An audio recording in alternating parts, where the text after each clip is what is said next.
Thanks for always finishing your lunch. Huh? I haven't been eating it. What? I've been throwing it away. I couldn't believe my ears. I get up early every morning to prepare his lunch, and it turns out he's been throwing it away. Why would you do that? It's my lunch. I can do what I want, right? I was heartbroken seeing my husband laugh as he said that. I lost faith in him as a person, and I decided to get back at him. I'll show him that I'm not always a submissive wife. Please marry me. Yes. 1 year after we started dating, I married my husband.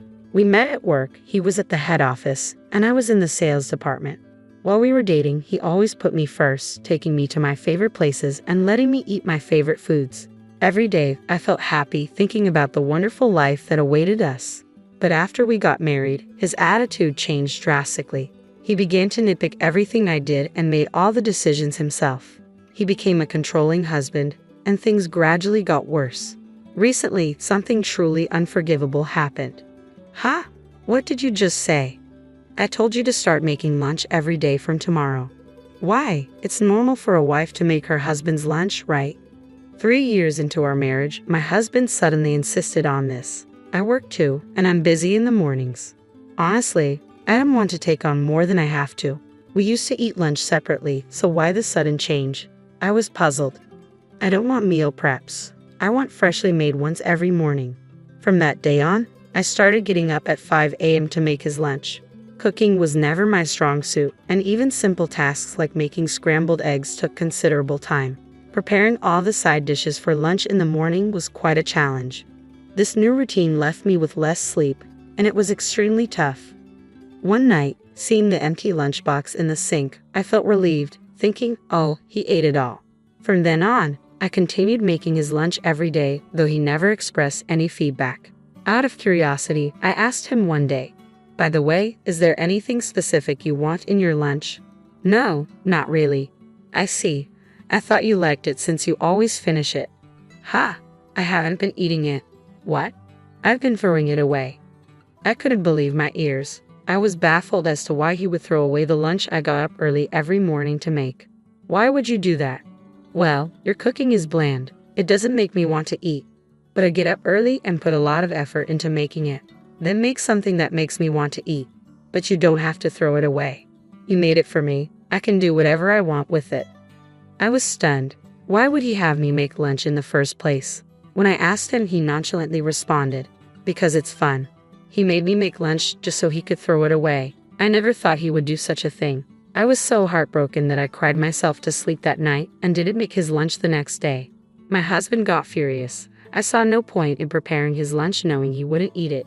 But if I snapped back, I knew he would throw a temper. So I decided to fix his lunch again starting the next day, even though it was going to be thrown away anyway. Feeling more and more hollow each day as I made his lunch, I gradually began to prepare fewer items.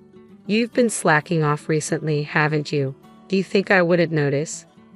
I'm sorry, but if you're not going to eat it, it's the variety of food that makes me feel refreshed when I throw it away. Don't you get it? I don't understand at all. Due to my lack of sleep every day, I was so exhausted that I started making mistakes at work. That's when I heard a troubling rumor. Apparently, my husband had been bad-mouthing me. When I asked a colleague who had been on a business trip to our headquarters for details, he said my husband was calling me a useless wife and saying things like, she can't do anything without me. She has no will of her own. It was bad enough to know he was saying these things behind my back, but hearing it confirmed, I couldn't just sit back and take it. Over the weekend, I decided to confirm the truth and asked a close friend who works at the headquarters. Mickey, I've heard it too. Really?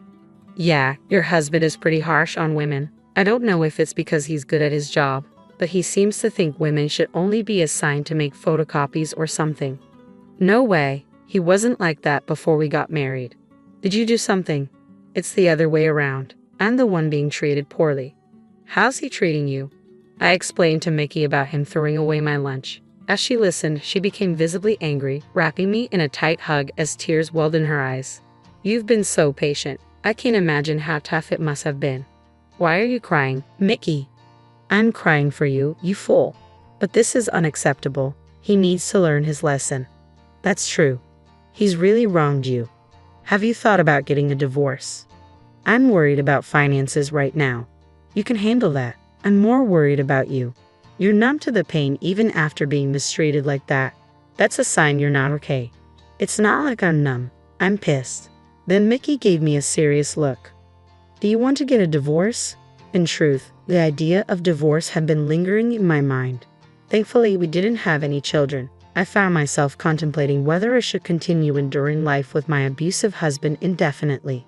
To weigh my options, I wanted to take advantage of this opportunity. I gazed directly into Mickey's eyes and said, "There's something I want to try. Will you help me?" "Of course." "Thank you. I want to use your position." You see, Mickey is actually the granddaughter of our chairman. Moreover, she's currently working as an executive assistant at the headquarters. I can't overlook the opportunity to enlist such a powerful ally. That's quite an idea. I see where you're going with this. I'm starting to look forward to it. If this goes well, I can make my husband feel ashamed of himself. The following Monday, as usual, I handed my husband his lunch. "Do you have time tonight? What's this about all of a sudden?" "You know Mickey, my friend who works as an executive assistant." "Yeah, what about her?" "Mickey says she'd really like to invite us to dinner. Apparently, the chairman will also be there." "The chairman? He wants to show appreciation for his hard-working employees.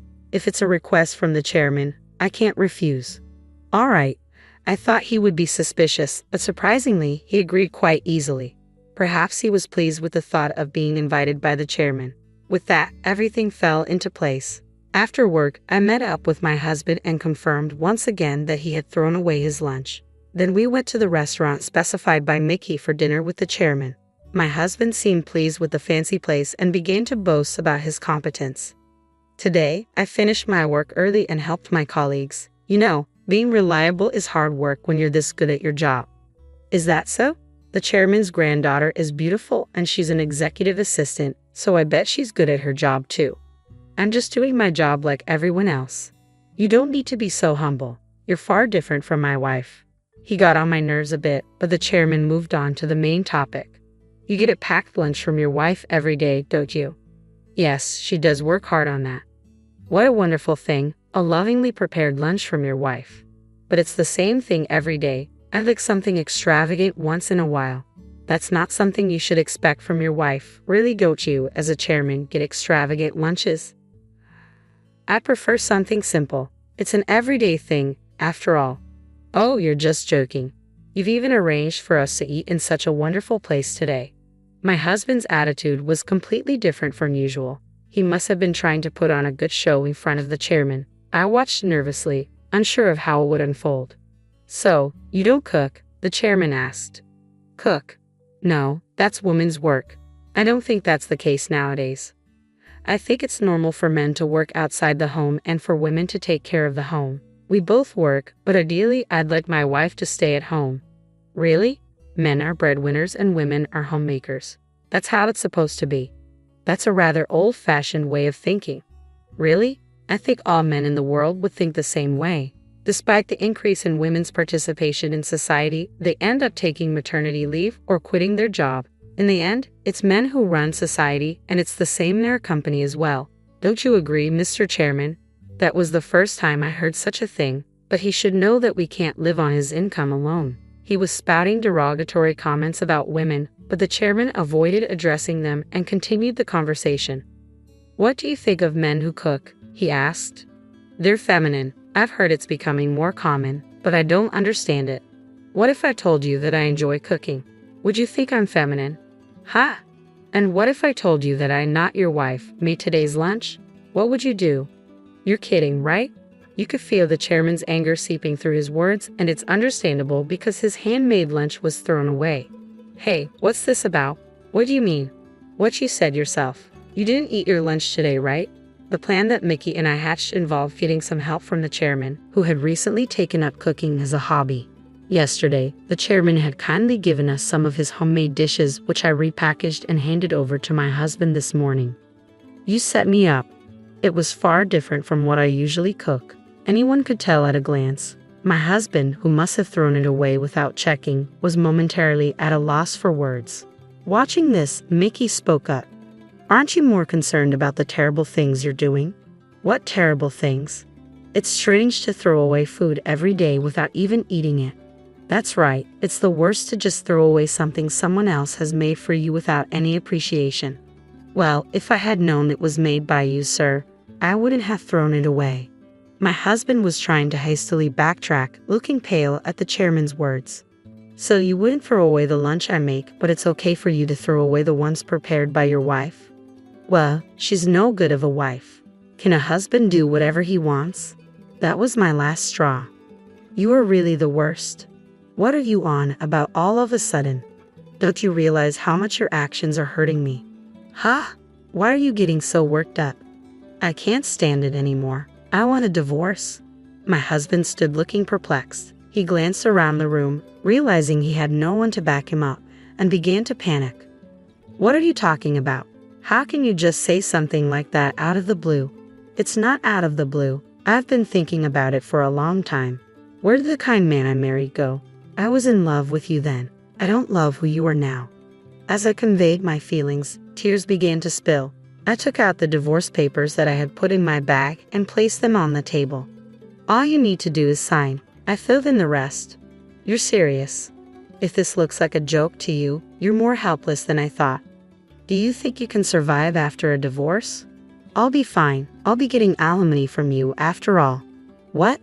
Watching this scene, the chairman began to speak. You seem to have some prejudices against women. That's not what I mean. I've heard from my granddaughter about your attitude towards our female employees. Coupled with this incident, this isn't something I can overlook as a chairman. What are you talking about? I'll let my son, the president, know about this. Wait, sir, I can't lose my job now. Before worrying about your job, there are other things you should do first. Taken aback by the chairman's angry voice, my husband was at a loss for words.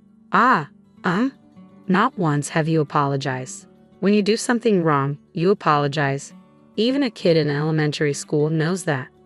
I'm very sorry. Not to me, to your wife. Can't you even understand that? You're making me sick. Mickey, let's go. Sure, Linda, let's go. Huh? What are you waiting for? You're not going back home, right? You're coming with us. Seeing the desperate look on my husband's face, Mickey and I left the restaurant, feeling quite relieved. The next day at work, I got a call from Mickey. Your ex-husband got demoted. Demoted? When HR investigated his work behavior, there were complaints from female employees, one after another. Is that so? And apparently his performance in sales has plummeted. He deserves it. It seems that he was transferred to a sales branch in the countryside, where the women were quite formidable. At first, he seemed to resist and continued his tyrannical behavior, but the place was filled with tough women, like old-school matriarchs. Within a week, he was unable to talk back. Now he is so respectful of the women in the office that he even voluntarily makes copies. 2 weeks later, Mickey contacted me again. I was issued a notice of termination and was told that I would be transferred to work at the head office in a secretary position. What does this mean? I think this is the chairman's doing. It seems that the chairman took a liking to me after seeing my declaration the other day. So, he spoke with the president to allow me to work as a trainee secretary with Mickey. Oh, and there's a message from Grandpa. What? He said we're going to have a dinner party once a month, where you'll eat his homemade food. This is an order coming from him as a chairman. What? The chairman's gonna cook for me? He apparently wants to treat you. He even mentioned taking cooking classes. Later, the divorce was finalized successfully. I was able to receive my desired amount of alimony, which was $20,000. I lost a husband but gained a new friend. I'm happy. From now on, I plan to have my chairman teach me how to cook delicious meals for myself. Olivia, my sister, mentioned they're coming over tomorrow afternoon. I'm sorry for always causing you trouble. Oh really? No problem. Should I prepare some snacks for tomorrow morning? I apologize that this keeps happening. It's like they don't have any boundaries. It's fine. I recently heard about a cute pastry place from a colleague. I'll go there to buy something. Aaron, my husband, is a 35-year-old office worker, 3 years older than me. We met at the office and got married later. He's always confident and a truly wonderful husband. He's such a nice guy and he is popular with the ladies. He is 178 centimeters tall and looks slim with a well-proportioned face. It wouldn't be an exaggeration to say 100 out of 100 people would find him handsome. If he's good-looking and considerate, it's not surprising he is popular. However, it may be surprising that such a man married a tomboyish woman like me. Whatever age looks, especially his sisters, seem to feel strongly about this. Aaron, look, I got the recipe from my shop and made this myself. Wow, you cooked this. That's a surprise. You've never cooked before. Great job. Isn't this cool? I will enjoy it with Olivia later. Aaron, guess what? I've been getting a lot of praise at my new job. They say I'm good at what I do. Amelia, it sounds like things are going well for you. It's great that you're being recognized. You're doing an excellent job. The two sisters-in-law, Emma and Amelia, truly adore their brother, my husband. Even when they visit our house, they don't show much interest in me. It's tough with both of them always clinging to him and calling him Aaron. However, their deep trust and pride in him show how reliable he is. I found it in dealing with Olivia. Your bangs look weird. They're split in the middle. You should fix it. Really? Is it that noticeable? As the wife of my brother, you should look presentable. Wow, you're always so strict with looks. Afterwards, Emma kept pointing out how unsuitable. I stand by my husband, refusing to succumb to the sisters' attempts to force agreement. Despite their insistence, my kind and wonderful husband never once aligns with them. You two don't truly understand Olivia's good side, he always asserts with absolute conviction. Suddenly, Emma and Amelia, looking displeased, retreat home. I'm sorry for always putting you through this, Olivia. It's because I've spoiled them. My husband apologizes, as he often does. They always end up being rude to you. After her sisters depart, my husband offers his comforting presence, a consistent source of solace.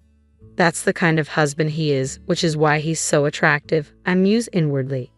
Furthermore, he excels in his career, showcasing remarkable talent week after week. The following week, we embark on a visit to his parents' house to celebrate my mother-in-law's birthday. A mere 15-minute drive separates our home from hers, with an MTA station and the city's main shopping area in between. For her birthday gift, we opt for a beautiful sweater. My active mother-in-law frequents the gym, enjoys dining out, and relishes travels with friends. During our shopping trip, my husband accompanies me, admiring the chosen garment. It looks lovely, he remarks, reinforcing his support and appreciation. When we gave her the present, she was thrilled. Thank you as always, Olivia. This is so lovely. My friends are throwing me a birthday party next week, and I'm thinking of wearing it then. It's great. We always appreciate you, Olivia. My mother-in-law and father-in-law always acknowledge and respect me greatly. When I decided to marry my husband and first met them, to be honest, the atmosphere was a bit awkward. Both of my in-laws seemed to have stiff expressions, and I felt a distance, which made me uneasy. I later learned that my husband had once considered marrying another woman 8 years ago and had introduced her to his parents. However, her attitude towards her potential in-laws wasn't good, and it became clear through discussions that she was only interested in my husband's looks, and eventually, the marriage was cut off. Therefore, initially, my in-laws were concerned that I might be another woman who was only interested in their son's appearance. However, after a while, my in-laws seemed to be reassured that I'm not interested only in his looks. Now, we have built a very good relationship. Aaron, you're here. Emma, who had just finished her part-time job, came home. Aaron, there is something. I want to tell you, I've decided to get married. Really? Congratulations, Emma. While I was surprised to hear about Emma's decision to get married, I noticed that my in-laws looked worried. She's going to marry a man from the restaurant where she worked part-time. He is 40, 12 years older than her. I thought my in-laws were concerned about the age gap, but they were actually worried that the man seems to have no savings. Despite their warnings, Emma insisted he is wonderful and kind, perhaps even resembling her brother, and that she can persuade him to start saving money. Even though Emma feels that everything is fine, it seems that the in-laws are not so easily convinced. My husband seemed to understand the situation and said, "Is that so, Emma? Is he a good person?" He listened intently to her story about him. 2 weeks later, my sister-in-law visited our apartment again. We had dinner ready for them since they were coming in the evening. As we all enjoyed dinner together, my husband said, "This hamburger steak is one of Olivia's specialties. It's so delicious, right?" I immediately reacted with apparent annoyance. "It doesn't seem like a big job. I can cook this too. Don't act like you're a good chef, Olivia." Exactly. Making hamburger steak is too easy. Despite this, the topic turned to Emma's impending marriage. Emma, don't you think it's a bit too soon? Haven't you only been dating for 2 months? Maybe you could take a bit more time to get to know each other better, my husband suggested. Emma, usually obedient to him, grew angry. Mind your own business, Aaron. I've already made up my mind. He might seem unreliable, but he is a kind and good person. I love him. He may not be impressive, but he's honest and cute. I'm going to marry him. Emma, even though he is 20 years older than you, I don't see him as the honest and cute person you are imagining. It might be better to watch and wait a bit. Why are you intervening too? Are you mocking me? Who do you think you are? That's right, Emma has made up her mind. Let's go, Amelia. I've had enough. In anger, Emma left her apartment with Amelia. Several days later, Amelia, I've come up with something interesting. What is it? Remember last time when Olivia started to act like a big sister? It seemed Emma was still angry about the advice that I've given her about her marriage. Emma's interesting idea was, one day, I stopped at an ATM on my way home from work. There was a credit card left at the ATM. The card belonged to someone named Isabella Smith, coincidentally having the same surname as me, Smith. A sticker with the PIN number was attached, making the card easily usable by anyone. As I learned to turn it into the police, I constantly ran into my sister's in-laws on my way. Hey Olivia, are you on your way home right now? Emma asked. Yes, I am. It's rare to see you here, I replied. Olivia, I'm really hungry. Can you treat us to some food? Emma requested. I was very surprised. This was so unlikely of her. Really? Of course I would. Let me check with Aaron. Just wait a moment. When I sent a message to Aaron, he replied saying he'd be late and told me to go ahead. What are you in the mood to eat? I asked. I'd like some pasta, Emma said. Me too. I want pasta, Amelia chimed in. Following their request, the three of us headed to a fancy Italian restaurant. Emma ordered pescatelle and Amelia ordered bolognese. I ordered carbonara. We talked about my husband while eating, enjoying hearing stories of how he protected them from bullies and helped them with their studies. Our pasta arrived, and as we were eating and chatting, suddenly Amelia exclaimed, "Oh, I'm sorry." Some of her bolognese sauce had splashed onto my white shirt, leaving a big stain. Olivia, you might want to go to the restroom to clean that stain, Emma suggested. You're right, I should, I agreed. Heading to the restroom, I left my seat with just my handkerchief. By the time I returned as the boss had finished their meals, quickly I ate the remaining pasta and we left the restaurant. I'm really sorry about staining your shirt, Amelia apologized. It's all right, it wasn't a special shirt anyway, I reassured her. Thanks for the treat today, Emma said. You're welcome, it was really fun hearing stories about Aaron.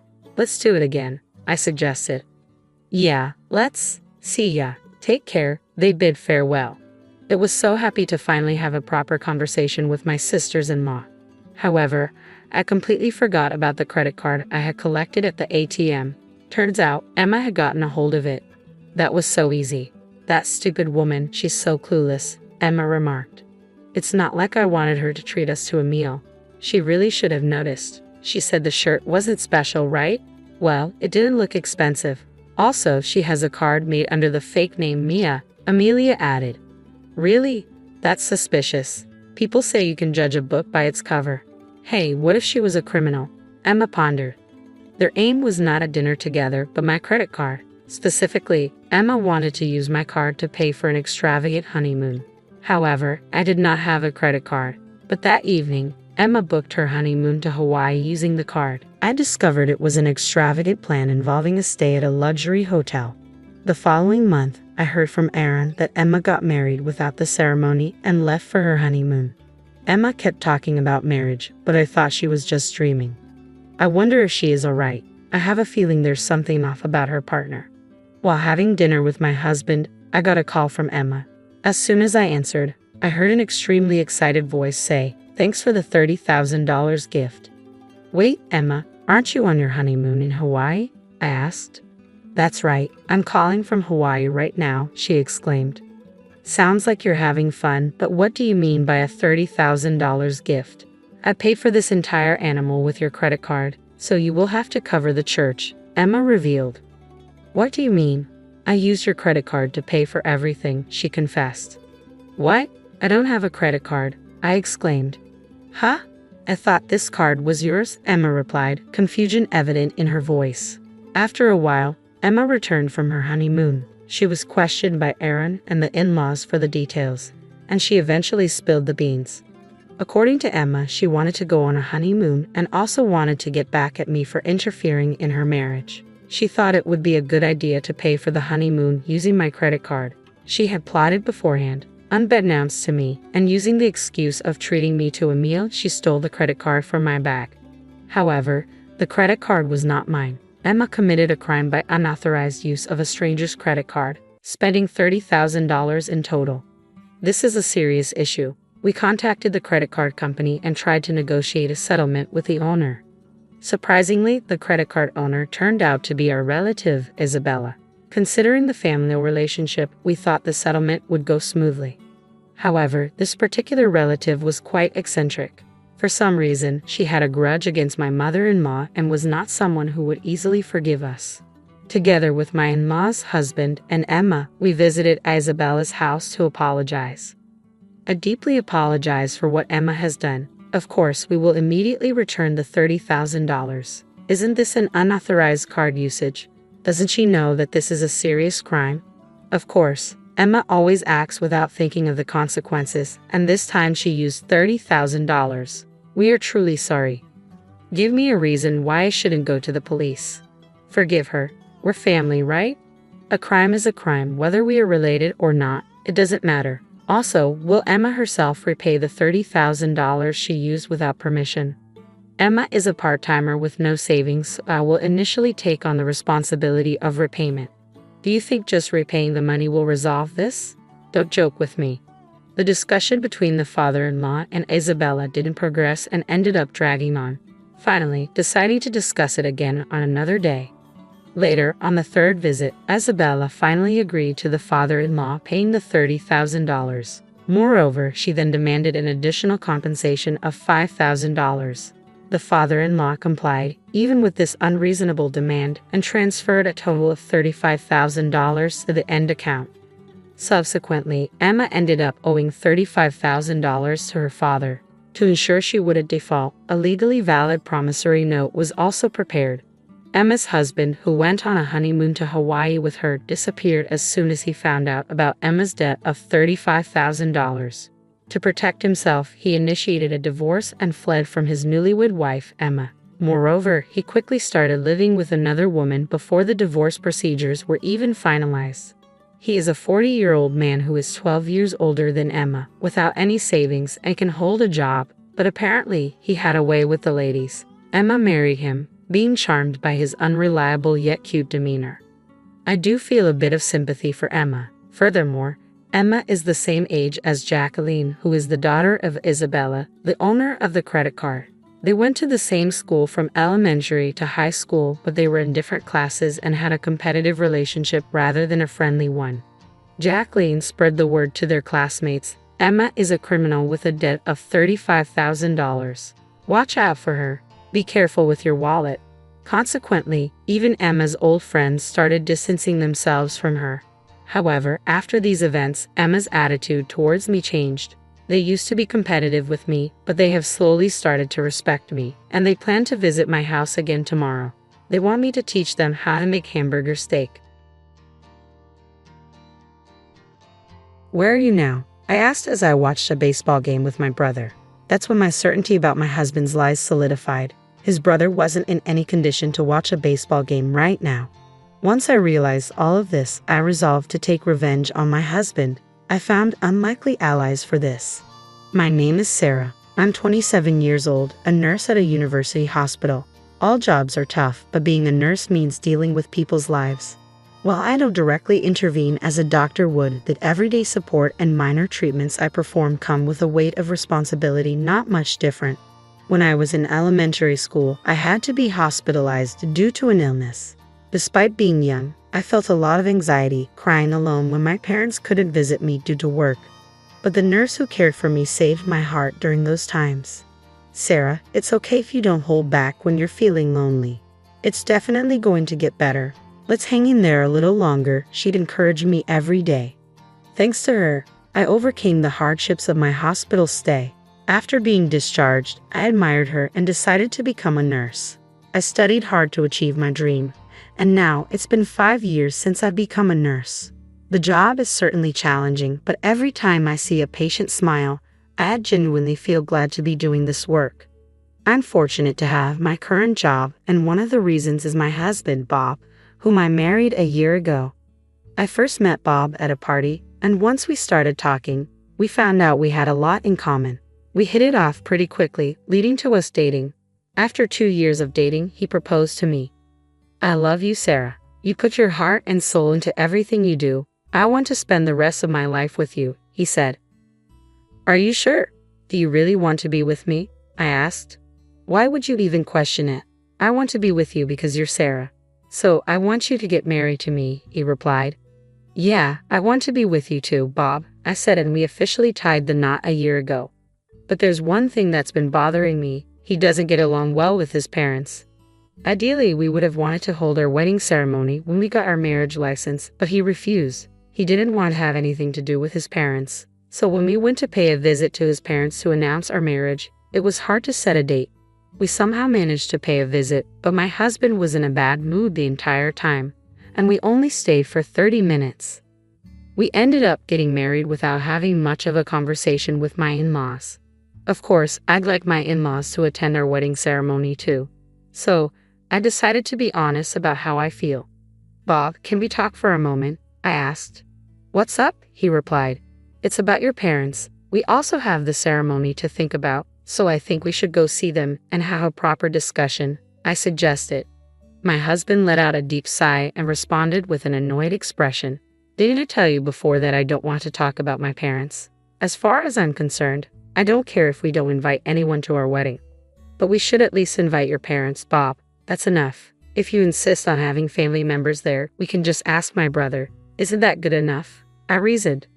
Well, I'd love to have your brother attend, but you're really persistent, Sarah. This is a matter of my family, so please don't meddle too much, he said with another sigh before leaving the living room. Alone in the room, I slumped on the couch, staring blankly at the ceiling, overwhelmed by a feeling of emptiness. It was such a shame that we were distant from my father-in-law and mother-in-law. They were such nice people. I wanted them to attend the ceremony, but what could I do to make my husband understand? Even after countless attempts, whenever I suggested, let's go see your parents, my husband flat out refused. At some point, he would get angry just by mentioning them. One day, my brother-in-law and his wife were coming to visit us at our apartment. We had dinner together once when we reported our marriage, but although they lived in a neighboring city, it was the first time they visited us since our marriage. After 10 o'clock, our apartment buzzer rang. When I opened the door, there stood my brother-in-law Jake and his wife Emily.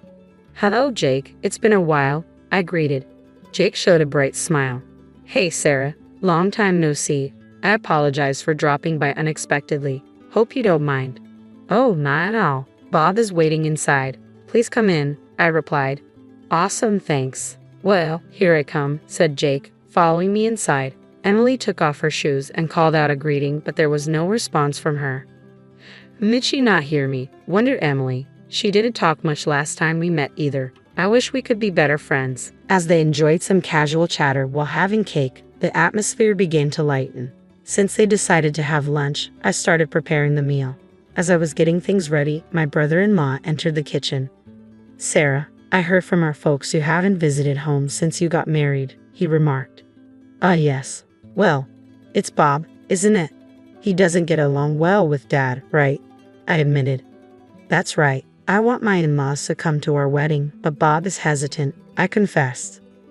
Upon hearing my words, my brother-in-law made a troubled face. After pondering a bit, he said apologetically, I'm sorry. Bob's being stubborn. I wish there was something I could do about it. I'm sorry to cause you trouble, brother-in-law. No, I'm the one who should apologize for not being able to do anything. I'll try to talk to Bob about it indirectly. Really? Thank you. That would be a great help. Meanwhile, my husband and sister-in-law were having fun playing mobile games. Despite my worries, they seemed to be enjoying themselves. I started to feel frustrated with my husband. Just as my brother-in-law and his wife were about to leave, my husband spoke up in a stern voice. Hey, what's up? Did you say something to my brother? Why do you ask? When we were weaving, my brother said you should think about Sarah and confront our parents. You were chatting with him while making lunch, right? You stirred up something unnecessary, didn't you? With a look I'd never seen before, my husband glared at me. Silenced by the awkwardness, I was unable to respond before he continued. You know, isn't it unfair to talk to my brother about our parents, knowing that I don't want to be involved with them? No, I didn't mean. I'm turned off. I'm not feeling like doing the wedding anymore. What?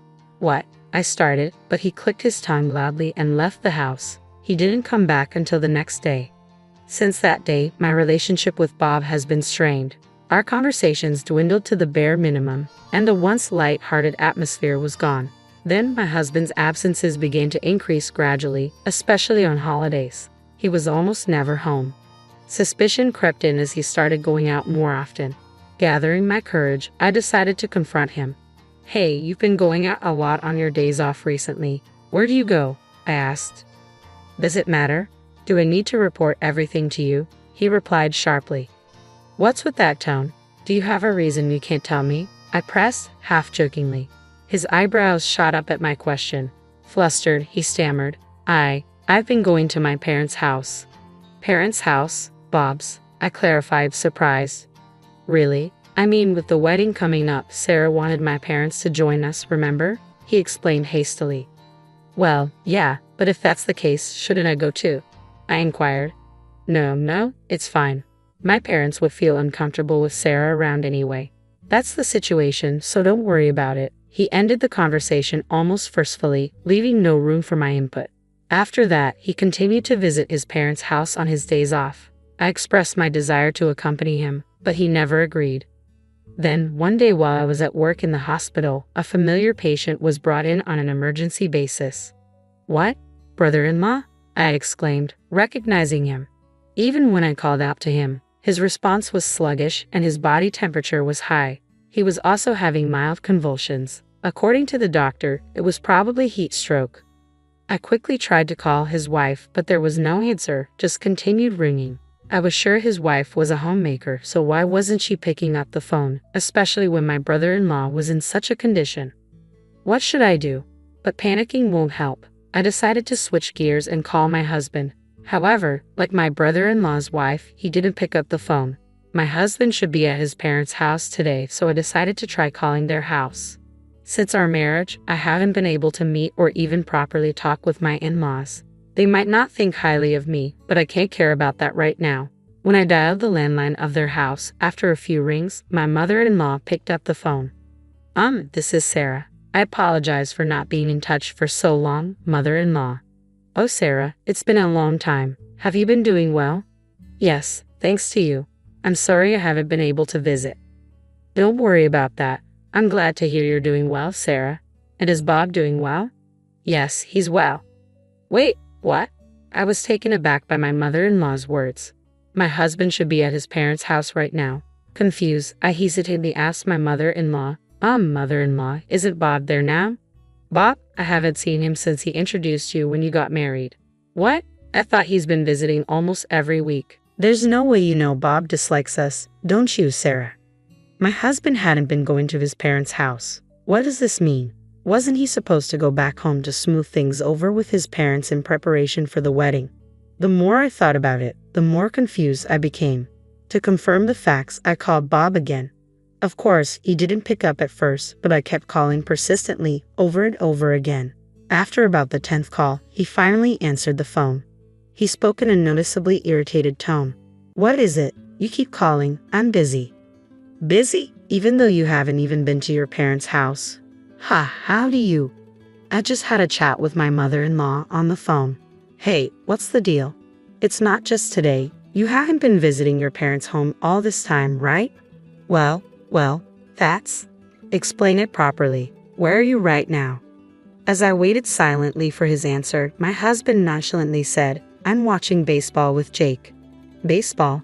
Yeah, you can hear it, can't you? The cheaters of watching the game.